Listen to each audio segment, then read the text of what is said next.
The Formula Renault Eurocup is in action at Imola this weekend, and we've already had one weekend of action from the cars, also in Italy, and that was at Monza a fortnight back, where we had, as ever, plenty of great racing, one or two interruptions as there was the occasional tangle and safety cars were required, and two different winners in Franco Colapinto and Cal Collet, the Renault Junior, Renault Academy member, who won the second race and comes here with Colapinto as the joint championship leader because they each had a win and a third.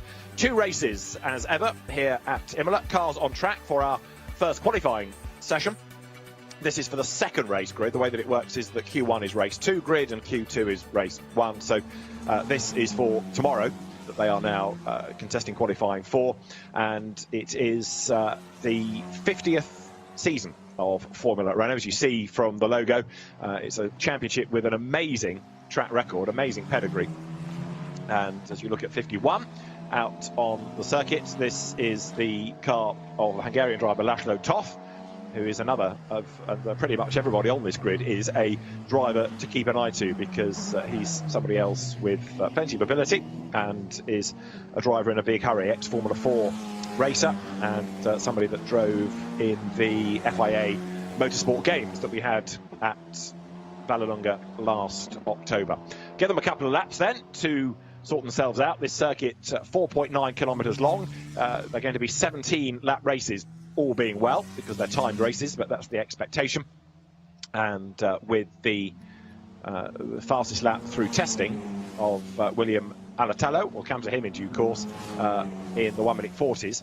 That's a kind of benchmark time. Now, yesterday, the cars did have a number of test sessions. They don't get, by name, free practice, but they did have 4 test sessions. So there's plenty of track time. They've also had paid practice and collective tests prior to that. So a lot of track time afforded to them. And the man who was fastest, David Vidales for JD Motorsport, who missed actually the Monza races. So it's his championship debut. As you're looking at Toth here, making his way down towards the Tamburello chicane. It was on Thursday, very hot weather. William Alatalo was impressive then, but in the rain yesterday, David Vidales was quickest ahead of Alatalo and then Victor Martins. Early on in the day, when it was dry, Vidales did the best time, and when it was really wet, Victor Martins was the quicker driver. He stormed in the storm, effectively. Now, Laszlo Toth is doing the benchmark time here, but actually Michael Belov is quicker within the 2 sectors that he has completed. He's gone purple in both of those sectors thus far, but we'll start to get an idea of lap times shortly. Toth retaliates with an absolute best in the middle sector, and makes his way then now up towards the approach to Rivazza. So turns from the Variante Alta down the hill, heads towards this double apex left at Rivazza, this counterclockwise circuit, one of the few that exist as counterclockwise tracks. And Laszlo Toth then making his way now up towards the timing line, and let's see what the lap time is going to be, because this will be the target for everybody else in this first qualifying session. Michael Belov has already gone to the top on a 1:50.809, but Laszlo Toth instantly goes quicker, 1:49.722. There is Belov coming through the Tamburello. You can tell from the SMP Racing colours what nationality he is, and Michael Belov then accelerates towards us now.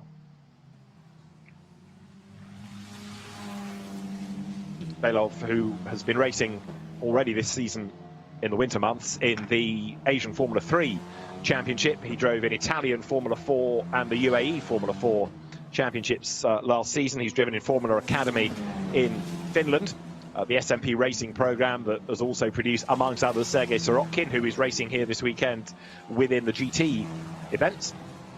And Michael Belov was certainly a competitive driver in the pre-season tests, runs for M2 Competition, the team, and will certainly be up the pointy end. But Laszlo Toth is currently the fastest, and in fact on his next lap, Toth in number 51 going quicker again in sector 1 and sector 2. 2 more absolute bests. Third fastest is Kai Collett. And then fourth, there's Laszlo Toth, but fourth is another man to watch, Jonathan Hoggard, who has done a very late deal to come into the championship. He's the winner of last year's BRDC McLaren, Aston Martin, I should say, Young Driver of the Year award. He's won this year's BRDC Esports Championship over the winter lockdown months, and is meant to be racing in Carrera Cup Asia, but with dates for that a bit of an unknown quantity. Jonathan Hoggard has put together a season and is back into single-seaters and comes here. Right, change again at the top of the times. Michael Beloff did improve, and Laszlo Toth goes back to the very top on a 1:44.183. So it is Toth from Beloff, from Nicola Marianangeli. Petra Potacek is now fourth. Kai Collett is fifth, and Jonathan Hoggard will be next through. So that's the order, roughly. As you see, 51 then, Laszlo Toth. Again, in the first sector, looking very strong, because it's another absolute best here. All of these Formula Renault chassis, 4 cylinders, 1800cc turbocharged engine, 6-speed box, 270 brake horsepower. Around here, a top speed of 255 kilometres an hour. 63% of the lap is on full throttle. That's 38 sequential gear changes per lap. 2G, the highest G-force of the lap itself. Next stop is the Nurburgring, incidentally, before Manicur, Zandvoort, Barcelona, Spa, Hockenheim, Paul Ricard and Abu Dhabi to round out the season. So it's a busy calendar that's being crammed in for the Formula Renault teams. As last year, Hankook Rubber, they run on, which was a major coup for the Korean company, taking that deal away from Michelin, on whose rubber Formula Renault and Renault products had been really largely associated with for ever and a day. Petra Potacek here, number 3, heading up towards the timing line. He is currently 7th. And only 13th in the championship. Now Potacek goes top, 1:44.181, and then Michael Beloff goes even faster. 20 minutes is a very short, sharp session here, so you've got to be absolutely on the money. And Hugo De Wilder, the Belgian driver, journalist's son, winner of the opening race at Monza last year, Hugo De Wilder for Arden this season, has now done the absolute best in Sector 1. So number 27, if you spot the car, it'll be in the mid-sector of the lap. Hugo De Wilder is the next one to watch. Also, Paul Aron, whose elder brother Ralph Aron we've seen in Formula 3 Euro Series, for example, or the FIA Formula 3 Championship. He is an absolute and a personal best. 6th fastest, and now goes even quicker in the next sector as you look at Hugo De Wilder. Now this could be a front row time. It should be a front row time. Hugo De Wilder coming now down through the Variante Alta. Doesn't use too much of the curb, so he's got a nice smooth run to plunge down the hill here. There's a little kink before you go right, approaching Rivazza over the brow. The apartment's overlooking the circuit here. He rides the curb. That pushes the car just a little bit wide, clips the curb on the outside line. To the top has gone Gregoire Saucy. And now Hugo De Wilder accelerates towards the line. So it's Saucy from Aron, from Beloff, Laszlo, Collett and Colapinto. Hugo De Wilder was 13th at the start of the lap. Goes quickest of all. 1:41.894 then. So by 32 thousandths of a second, Hugo De Wilder goes ahead of Victor Martens now, former Renault Academy member. There's De Wilder, who, to be fair to him, certainly looks quick, almost looks a bit scrappy at times, riding the curves with the enthusiasm that he does. But it's put him up to the top then, so Hugo De Wilder fastest. Victor Martens, though, had just done the absolute best in Sector 1, but now Hugo De Wilder has gone quicker. So that changes once more. 93 there, Gregoire Saucy.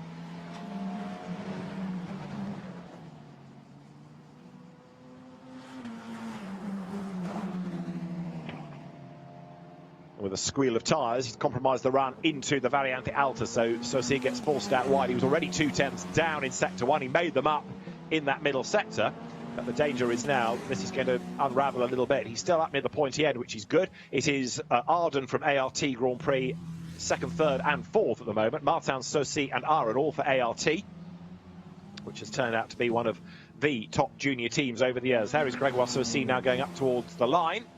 And is this going to be an improvement? He's got to try to find 33 thousandths to go top. And he does go top with a really good 3rd sector. So despite looking a bit scrappy early on, Gregoire Saucy goes to the very top, and now Kai Collett goes up to second. 0.158 of a second between the two of them. And Paul Aron goes to the very top. So Aron goes quickest, 2/10 up on Sosi. Victor Martins now goes quickest. And what about Hugo De Wilder from 5th to 3rd? So as every car crosses the timing line, the order shuffles, doesn't it? Through they go. Martins, Aron, De Wilder, Sosi, and then up to 5th now, Reshad de Garis, again for Arden, in number 21. Reshad de Garis, the French driver, drove in the Motorsport Games last year within the Formula 4 competition, was 5th in that, having come from the French F4 Championship. His father, a former rally driver. There is the car of Amaury Codil. Second season in the championship. The younger brother of Guylain Codil, who drove in this championship back in 2017.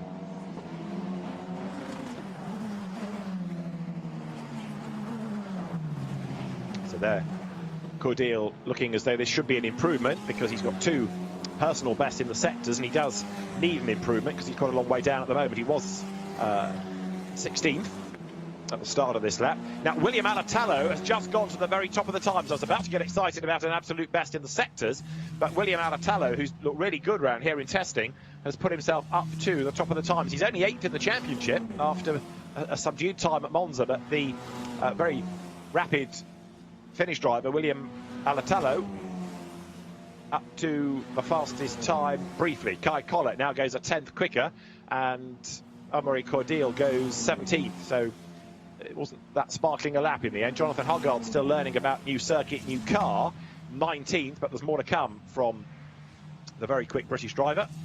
As I say, having to reset really from what he thought was going to be a Carrera Cup Asia campaign. And we've not yet had a proper lap time out of Joey Alders either, the Dutch driver, number 12, the man from Den Helder, because he's yet to do a time. Another driver that's been racing in the Asian Formula 3 Championship, indeed this year's champion. William Alatallo across the timing line, 3rd fastest on that lap.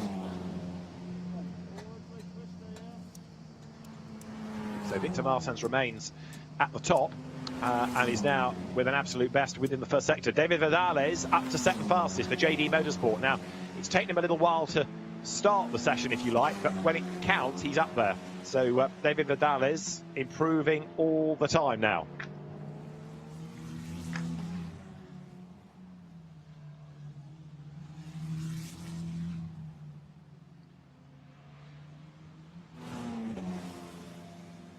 That is Hadrien David, who goes through the timing line, and 17th quickest this car is. The MP Motorsport entry of Hadrien David improves, in fact, up to 15th fastest.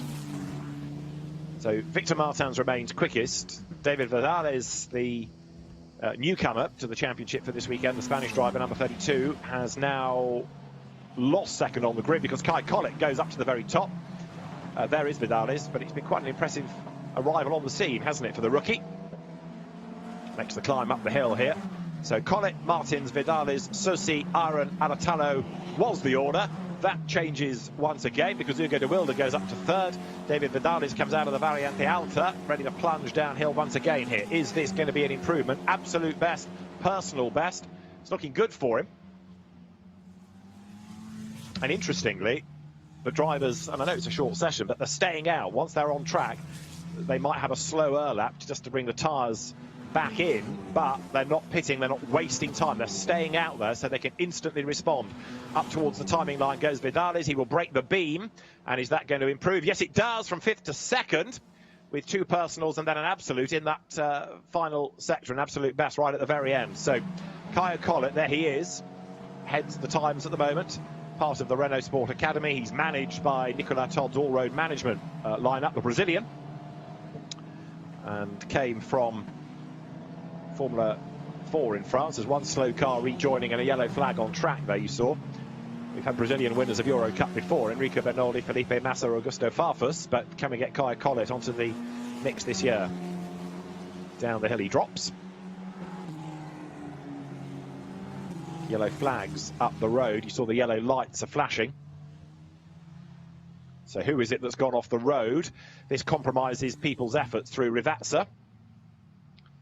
And we don't see that. Oh, that's the potential reason. 93 off the road and back on again is Gregoire Saucy. So the man that was briefly the quickest down to 6th has had a moment. Up to 5th, by the way, the British driver Alex Quinn. And is Saucy trying to get to the pit lane. Well, he might be trying to, but he's not been able to get across the road. So he's got to limp on for another lap. Is that left rear wheel not looking quite right? 4 minutes are on the clock, but Saucy either needs to park the car or get way off the racing line here, because he's in the way of people that are having to jink around him. So Gregoire Saucy perseveres. Green flag wave there to say that you passed a slow car, past an incident zone.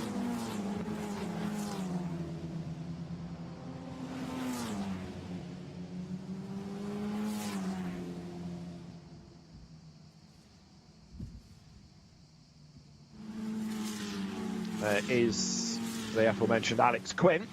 So Alex, who got a second in the first race at Monza, also took a pole position at Monza, is a very rapid driver, as we saw when he came into the championship at the back end of last year. But he runs out of road going through Villeneuve, runs off the circuit and back on again. So Alex Quinn, the man from Truro, the Arden Motorsport driver, very quick former karter, and moved to British F4. Drove in BRDC Formula 3 for a couple of races going back 3 seasons. He's also raced in British GT, so he's crammed in a lot of miles in his short space of time. Running off the circuit there, look.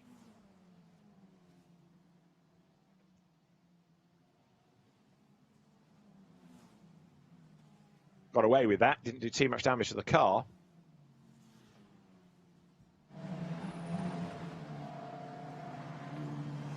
There, swooping down the hill. Nicola Marinangeli, who again ought to be, one would have thought, fairly rapid, certainly within the rookie contest. Now Joey Alders has got a problem. He's still not done a lap time. We've got only 2 minutes of the session to go, and he is currently in the pit lane. So the MP Motorsport car has a problem.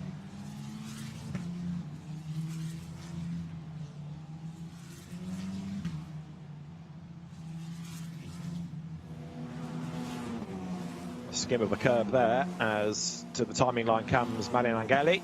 He'll get one more lap out of this. He might even get 2, because there's 1 minute and 40 for a flying lap. And if you're really on it, yes, he should get 2 more laps out of the session. So Caio Collet it is that's provisionally on pole, which will be our 3rd different pole winner of the season, because poles at Monza went the way of Alex Quinn and Victor Martins. So Collet Vidal's pretty impressive debut. This to go 2nd on your first qualifying effort. Martins 3rd, De Wilder 4th, Quinn 5th, Alatello 6th, Saucy 7th, Aaron 8th, Colapinto 9th, and De Garis is 10th. And now less than a lap time left in the session. 20 cars we have. Joey Alders with no time set. He's back out again. Can he get a lap time in before the very end? The target really for him is Jonathan Hoggard, still on the back foot rather, is Jonathan, learning about the car, learning about the circuit. Very much a late deal, but it's good that he's out racing in the RA's GP entry. So this is the pole man. This is Caio Collet, qualifying for round 4, race 2 of the weekend. Here he comes, and he will squeeze one more lap out of the session as well. And he actually does need to press on here, because David Vidales, there he is, has done the absolute best within the first sector. So Vidales, as he turns then now uphill once more, getting a bit of a wriggle on. Goes through the Acqua Minerale up the hill towards the Variante Alta. But Vidales with an absolute best and a personal best. He's only 0.003 of a second shy from Caio Collet, but what can he do to find those? Caio Collet responding on his last lap, because he's just done a personal best, but even that personal best in Sector 1 is 0.2 down on what Vidales here has done. So David Vidales accelerating his way up towards the end of the lap, the end of the session. The checkered flag is going to be there for him. Is this good enough a pole position for David Vidales? He will break the timing beam any second now. And as he does so, he goes on a pole position. Yes, David Vidales then, with the time at 1 minute 40.419, goes quicker than anybody provisionally. Let's see if Collet can respond. I think it's only going to really be him who can respond before the very end, but it's a good effort put in that by David Vidales. And as I say, he goes to the top of the times. Caio Collet is having a red-hot go here, because he's done 2 personal bests in the sectors. So that provisionally is the pole man. That's David Vidales, new to the championship. Boom, straight onto pole position, having been quickest in the dry part of testing yesterday. That is Collett, who is 2/10 down in sector 1, who is a 10th up in sector 2. So it's going to be close, this. It could be pole. He has got to find 0.115 of a second to go onto pole position then. Kyle Collett, the joint championship leader, breaks the timing beam, stays second, goes across the line, and that time was a slightly slower lap. It was a 1:40.582, fractionally slower than his earlier best, meaning that David Vidales then maintains provisional pole position, subject to anything post-session, because of course the cars will have to be checked, and also the officials will have to make sure that there are no outstanding track limit issues, for example. But we've not had very much in terms of messages from race control, although one now does appear. An incident involving Amaury Cordial is going to be investigated, and there David Vidales then tops the times. Joey Alders is the big question mark. Never got a lap time in the 20 minutes. So the Dutch driver in trouble, and we'll try and get to the bottom of that for the first race for the cars that comes up later on this afternoon. But it'll be a very, very happy David Vidales, that's for sure, getting himself to the top of the times. First time out in Formula Renault Eurocup, the championship, 50 seasons old Formula Renault, and has always given some tremendous driving. We've also had an esports series pre-season, which was won by Hakem Bolobaski. So David Vidales is the fastest from Kai Collett. You see the times, you see the order. Victor Martin's third, from William Alatello, and then Alex Quinn fifth. Hugo De Wilder sixth, from Paul Aram. Rachid de Garis is eighth, from Gregoire Saucy, and the top 10 rounded out by Franco Colapinto. 11th fastest, Lorenzo Colombo, who was quick last year, should be better off than that. Petr Potacek 12th, from Michael Belov, who faded as the session wore on. Amaury Cordial 14th, from Timon van der Helm and Adrian David. Then Nicola Marimangeli from Laszlo Toth, Jonathan Hoggard 19th, and Joey Alders, as I was saying, didn't get a lap time in for reasons that we will hopefully be able to get to the bottom of, but that puts him very definitely on the back foot going into the race for tomorrow morning, for which they've just done the qualifying time. So Joey Alders finds himself with a lot of work to do, the current Formula 3 Asian champion, having raced in Formula Renault Asia as well. So those then the times at the end of Formula Renault Eurocup qualifying, and the cars get one race today, one race tomorrow, and we'll look forward to seeing whether it's going to be a third different winner, and indeed what sort of progress the likes of Colapinto and Collett can make from the qualifying times. So there you've got the car from